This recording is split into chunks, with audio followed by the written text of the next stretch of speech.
ताजा ताजा राज्यसभा के नतीजे आए हैं और फिलहाल एक ऐसे नेता के घर पर हमने रेड मार दी है जिस नेता के जो सुप्रीमो हैं उनके ऊपर आरोप है कि भाई वो भारतीय जनता पार्टी की बी टीम है। तो कुछ कड़वे, कुछ खाटे, कुछ मीठे, कुछ तीखे सवालों के साथ हम पहुंच गए हैं उसके ठिकाने पर, यानी कि ये जो कोठी जो व्हाइट हाउस जैसी दिखा है, इसमें आखिर कौन वो नेता है जिस तो हमने वो कड़वे खाटे मीठे सवाल लेने हैं। आज उमर गिल है।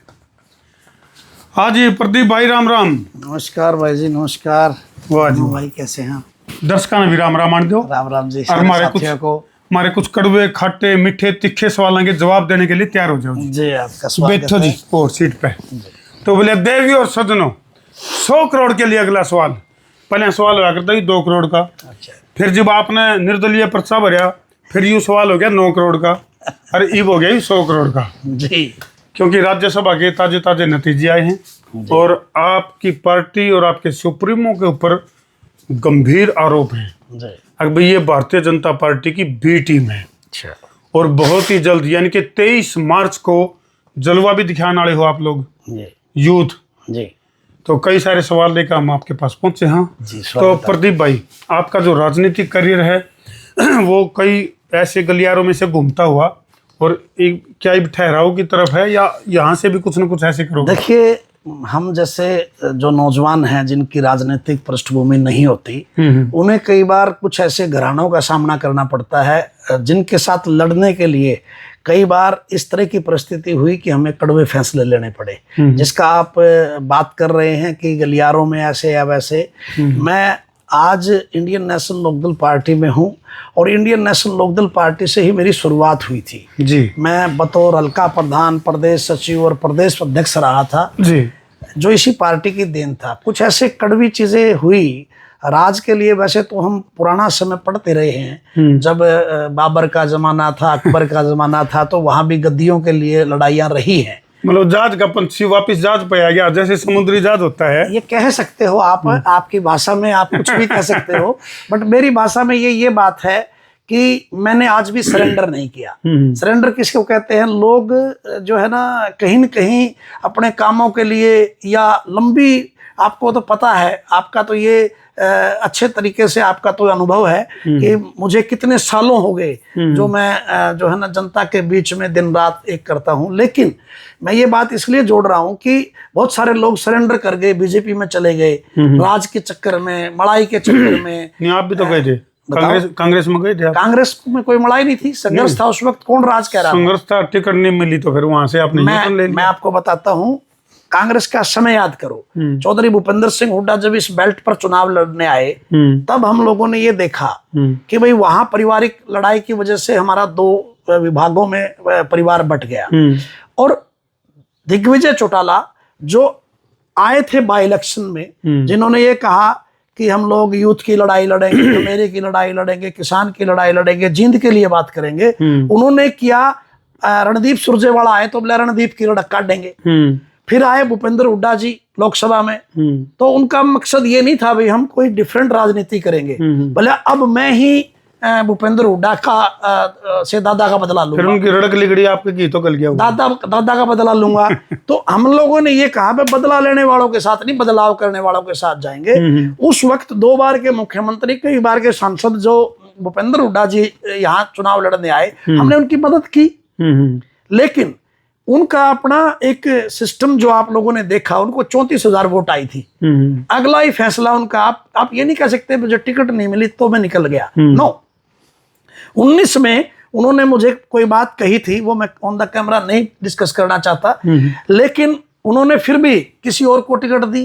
ब्रजमोहन सिंगला के बेटे को टिकट दी, जो फील्ड का घोड़ा नहीं था। कहीं दिक्कत ये थी कि कहीं गांव में, गलियों में कहीं वो दिखता नहीं था।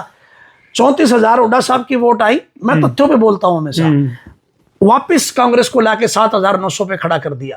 उसी टाइम माननीय सांसद दीपेंद्र हुड्डा जी ने, चौधरी साहब ने ये कहा, प्रदीप ये तो चूक रह गई, माजी हमारी कौन सी उम्र होगी, फिर देख लियो। फिर दोबारा हमने 5 साल मेहनत करी। गली मेहनत करे हम, सुनो, गली मेहनत करें हम, और आकर के कोई भी नेता सिर्फ जातिगत समीकरण दिखा करके अपने पिताजी का नाम लेकर के वो टिकट ले जाए, कैसे संभव है कि हम बर्दाश्त करेंगे? आपके सामने मेरी उम्र होते होते 50 की हो गई, कभी उसका बेटा, कभी उसका बेटा, कभी उसका बेटा। मैंने चुनाव से पहले डिक्लेयर कर दिया था, अगर कार्यकर्ता को टिकट मिलेगी तो मैं उसकी गाड़ी भी चलाऊंगा। अगर किसी नेता के पुत्र को सिर्फ इसलिए टिकट मिलेगी कि उसका पुराना घराना है तो मैं चुनाव लड़ूंगा, और मैंने वही किया। बताओ क्या गलत किया? नहीं, लेकिन उसका फायदा तो बीजेपी को हो गया। फायदा नहीं देखा जाता चुनाव में, एक बात देखी जाती है। हारे बड़े बड़े नेता हैं, चौधरी देवीलाल जी हारे, इंदिरा गांधी जी हारी, राजीव गांधी जी भी हारे होंगे, बहुत बड़े बड़े नेता हारे हैं। लेकिन आज की बात अगर मैं करूं तो अगर लड़ाई लड़नी है तो अपने आप को साबित करना पड़ेगा। तो मैंने अपने आप को साबित करने तो के लिए प्रदीप भाई, अब राजनीतिक गलियारों की बात करें या राजनीतिक विशेषज्ञों की बात करें, उनका अपना ये मानना है कि भाई फिलहाल जो है बीजेपी जो है एक अपने शिखर पे है, हाँ, और जल्दी ही लगता को नहीं कि भाई कितने हाल लग गया। तो आपका बीजेपी में जाने का जी को नहीं कराया? नहीं, मैंने आपको ऑफ द कैमरा जब आप आए थे मेरे पास एक बार, तो मैंने तब भी कहा था कि जब मेरा पड़ जाएगा ऑफ द कैमरा भी आ लिया, सेटिंग भी ली। तो आज जब आप आए मेरे पास तो मैंने आपको एक बात बताई थी कि मेरे भाई, मैंने सरेंडर नहीं किया। अगर मैं इतनी लंबी पारी खेलने के बाद भी आज मैं विपरीत दिशा में चला हूं, तो मेरे ये सिद्धांतों की बात है, मेरे लिए ये एक राजनीति की बात है कि उन लोगों के पास मैं फिर भी नहीं गया जिनका राज है। मैंने संघर्ष अपनी झोली में डाल लिया, लेकिन मैं वहां नहीं गया, क्योंकि जो धर्म, जाति, मजहब की राजनीति करके आज युवाओं को रोजगार कहाँ है, आज किसान किस तरह से दर दर की ठोकरें खा रहा है, कर्मचारी ओपीएस के लिए लड़ रहा है, कितने मुद्दे बताऊं मैं जो आज सरकार के खिलाफ है, फिर मैं उस सरकार में चला जाऊं। तो प्रदीप भाई, आपका तो पिछले इलेक्शन में चुनाव चिन्ह भी गन्ने का रहा है। हाँ, बिल्कुल, मेरा सौभाग्य किसान से जुड़ा सिंबल मिला आपको, सौभाग्य था। तो उस सिंबल के ऊपर जो आपको मिला जी, जो रुझान मिले, जो लोगों का प्यार मिला, उससे सेटिस्फाई हैं? बिल्कुल। या उसमें और मल्टीप्लाई होना चाहिए था, या कहाँ कमी रहेगी कि जिसकी वजह से जीत दर्ज करवाने के लिए आप मैदान में उतर रहे थे, या किसी की पटकनी लगाने के लिए मैदान में आए थे? खुल के शब्दों में बोलने वाला व्यक्ति हूं, कभी कोई लाग लपेट की बात नहीं करता। पहला मकसद था कि विधानसभा नहीं जाएगा वो व्यक्ति जिसने लोगों के सुख दुख में कभी काम नहीं किया, जो लोगों के बीच नहीं रहा, जो 6 महीने पहले अपनी गाड़ी निकालता है, एक पार्टी की हवा देखता है और उसमें शामिल हो जाता है। ऐसे लोगों को हम कभी बर्दाश्त नहीं करेंगे। दूसरी, हम जीत के लिए लड़े। पहले दिन से आपने मेरी सारी रैलियां, जलसे जुलूस देखे होंगे, कोई मेरा कम नहीं हुआ। लेकिन कुछ लोगों ने मिथ्या प्रचार किया कि भाई ये तो मिड्डा ने उठा रखा है, ये तो फलाने ने कर रखा है। उसकी वजह से हमारा चुनाव को डेंट लगा, लेकिन मैं 8000 के करीब मेरी वोट आई, मैं उससे सेटिस्फाई हूं। आपको एक और तथ्य बताता हूं आज कमाल के, 196 बूथ हैं जींद के अंदर, 195 बूथों पे आपके भाई की वोट है।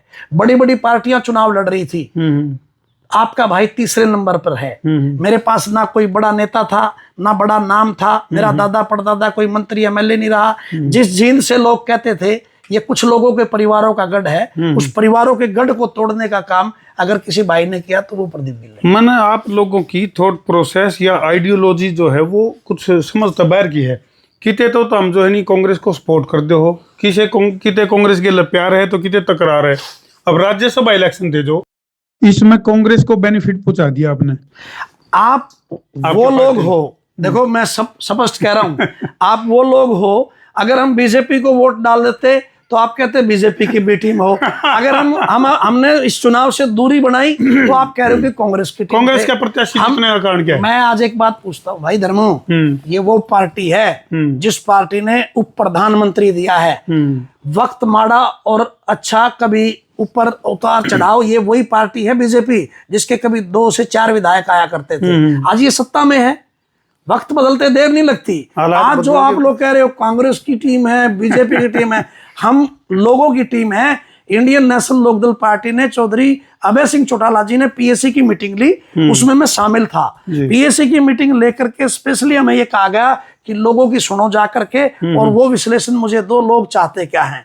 लोग चाहते थे कि बीजेपी, वैसे तो सतीश नंदल कभी इनेलो का सदस्य रहा है, अगर हम जाते तो हम उसको वोट दे सकते थे, लेकिन बीजेपी का समर्थित कैंडिडेट था, इसलिए चुनाव से दूरियां बनाई गई। कांग्रेस को हम कैसे दे दें पार्टी को, जिसका पार्टी ने हमारे प्रिय नेता चौधरी ओम प्रकाश चौटाला जी को इतने दिनों सिर्फ और सिर्फ 3500 बच्चों को नौकरी देने के झूठे केस में किस प्रकार से सारा आपको पता है किस प्रकार का षड्यंत्र रचा गया, उस पार्टी को हम वोट दे दें। ये पॉसिबल था नहीं, मेरे लिए नहीं, आने वाले टाइम मेरे लिए नहीं, मेरे लिए नहीं। मैं तो एक कार्यकर्ता हूं।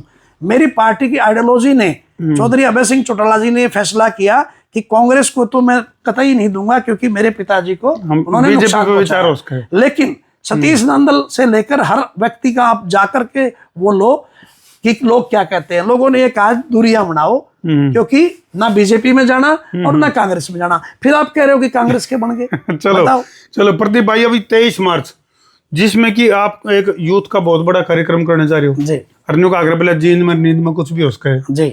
तो यूथ भी आपका जो है वो 2 हिस्सों में बट चुका है, खासतौर पे अगर आपके इनेलो परिवार की बात करें जी, क्योंकि जेजेपी पार्टी का गठन हुआ है, उसमें यूथ का दिमाग, यूथ हो चाहे वो इनेलो के समर्थक थे जी। तो क्या लगा आपने 23 मार्च का जो आपका प्रोग्राम है उसमें कितने को उन यूथ को आप अपने प्रोग्राम में इनवाइट कर पाओगे जो आपके परिवार को छोड़ के जा चुके थे? देखिए, मैं ये कहता हूँ, ये तो शहीदी दिवस है।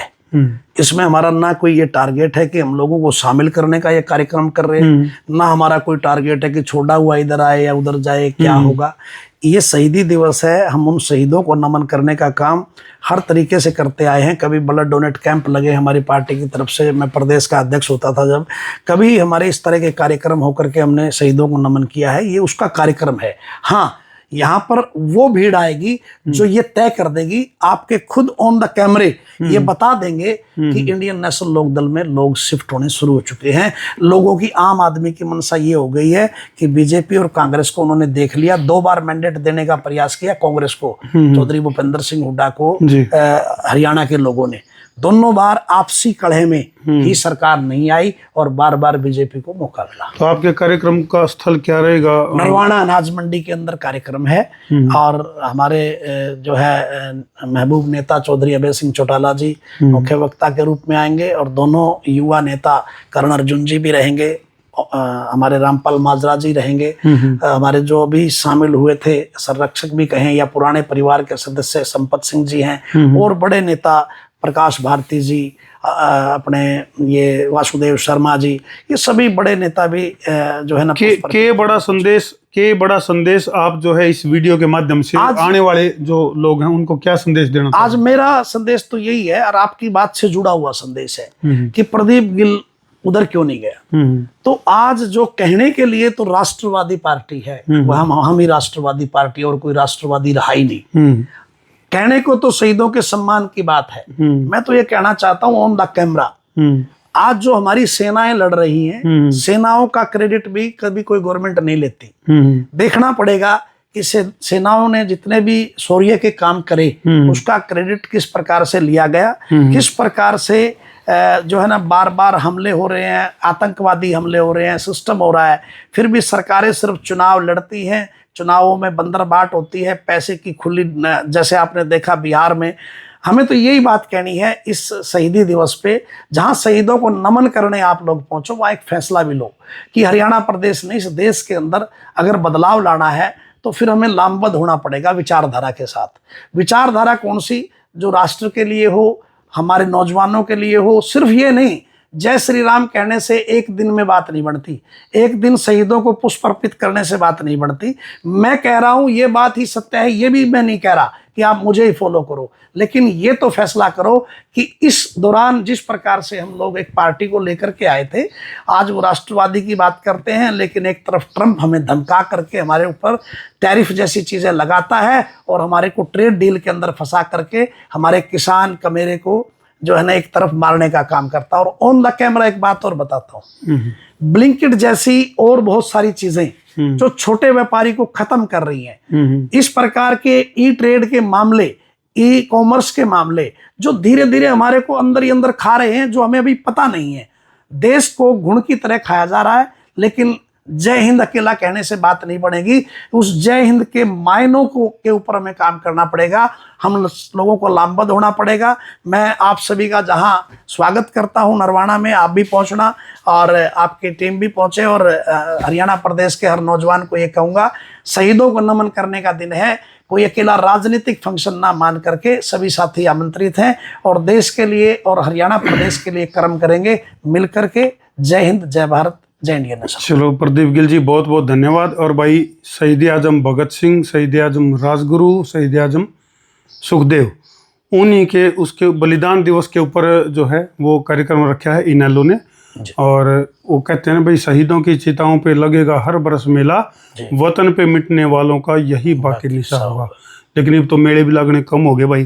तो इनेलो की ये पहल है, इसका हम भी स्वागत कर रहे हैं कि शहीदी दिवस के ऊपर ये कार्यक्रम रखा है। तो हम इसको गैर राजनीतिक मान के यदि इसमें पार्टिसिपेट कर रहे हैं तो एक अनूठी पहल हो सकती है। तो कर दो वीडियो को शेयर, सवा शेयर, गब्बर शेर, बब्बर शेर। मैं हूं आपका अपना देसी पत्रकार धर्मू। जय जवान, जय किसान, जय हिंदुस्तान।